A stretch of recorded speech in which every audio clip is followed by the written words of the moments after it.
Good morning, my dear students. I hope that you all are safe at home. Now, today in this video, I am going to start the topics which are there related to the previous chapter, that is industries, which I have given through my previous video, and chapter number 5, that industry. I am going to start with the topics which are left in this chapter. So I have already explained you in the previous chapter about the introduction or meaning of industries, then what are the needs of industries in the world, and the different factors which are there for responsible for the establishment of the industries. So basically there are two different factors. One is geographical factors and second is non-geographical factors. As already I have explained you about the geographical factors, so in this class I am going to explain you about the non-geographical factors which are there for responsible for the establishment of the industries. So here I have written the different 4 types of non-geographical factors. There are basically 4 non-geographical factors. What are they? These are capital, government industries policy, credit facilities from bank and monetary organizations, and efficient management and organization. So I am going to explain you these 4 capitals which are there. What is capital now? The meaning is asking for what is capital. So these are basically capitals. Capital is required at every stage of setting up and running and in industrial concern. Most of the industries are capital intensive and require a huge investment. That is why most of the major cities are industrial centers. These cities have good banking and credit facilities which are necessary for setting up large scale industries. Now we can talk about government industrial policies.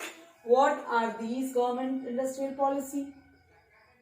The government has a very significant role to play in the industrialization process, especially in the developing and underdeveloped countries.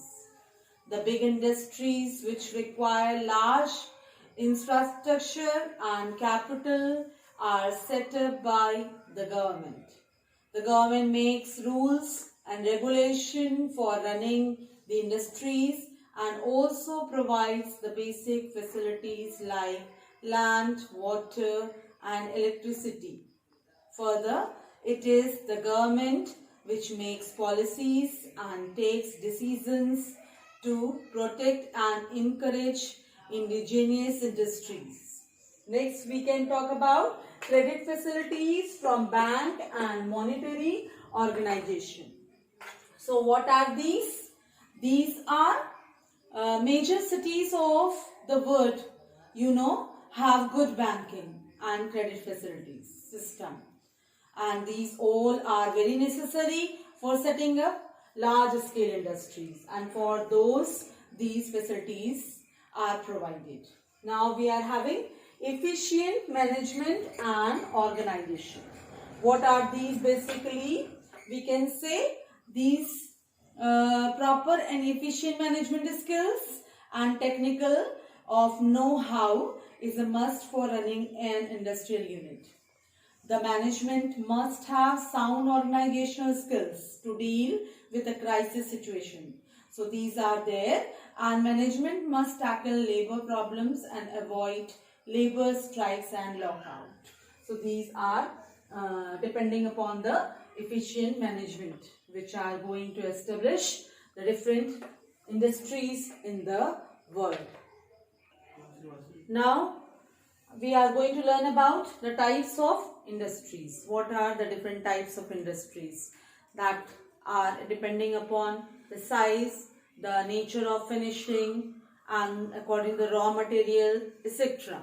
So first I am going to explain you about on the basis of raw material. So on the basis of raw material, there are 4 different types of industries. They are agro-based industries, mineral-based industries, then forest-based industries, and then animal-based industries. So what are these agro-based industries? We can understand that this group depends on the raw materials produced by the agricultural sector. The products comprise mostly consumer goods. The major agro-based industries like, for example, cotton, textiles and jute textiles, sugar, tea, coffee and vegetable oil food, etc. Then we are having mineral-based industries.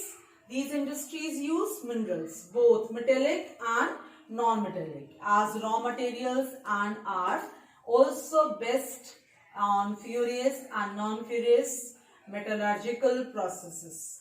Just like, for example, iron and steel, heavy engineering, heavy machine tools, cement, heavy and light chemicals, etc.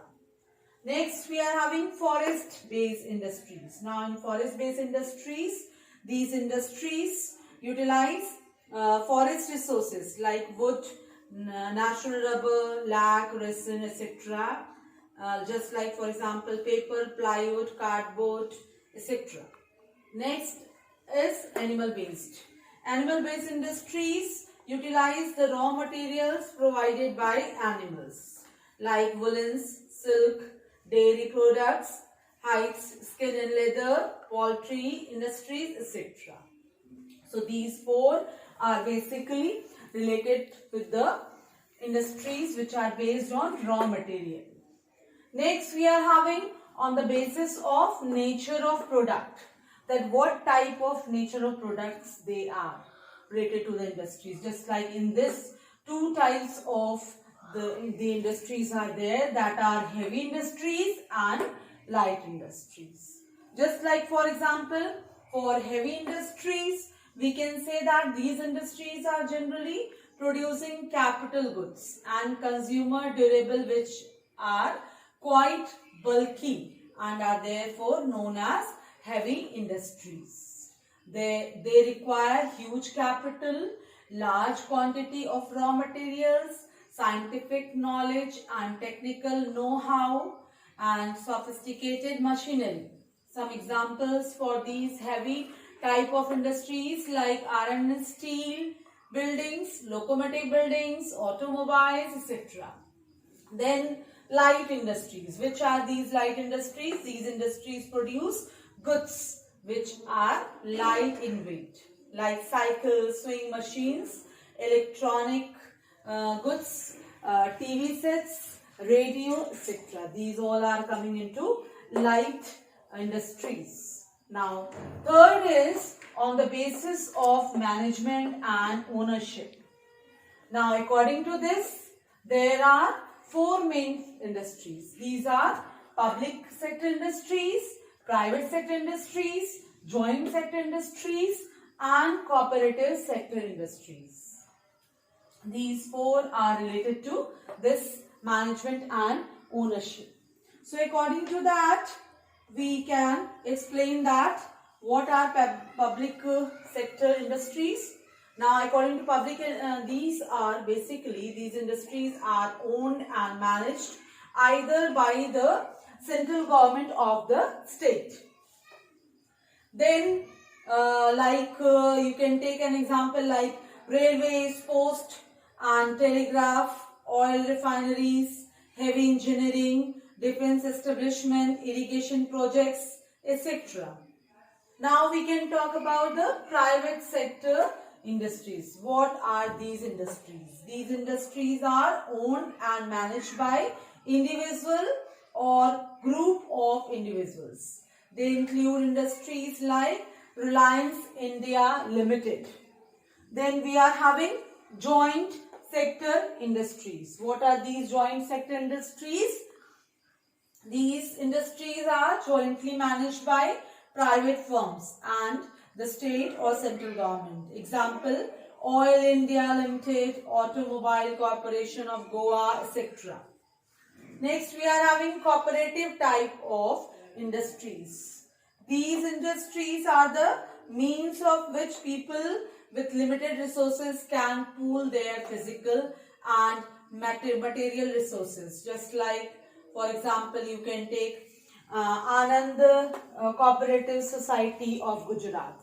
So this is example for cooperative industries. Now we can talk about the other industries which are there that are based on another things. So I am going to continue this same topic in my next video. You have to watch my next video to understand more topics which are there in the chapter. So thank you and God bless you. Take care.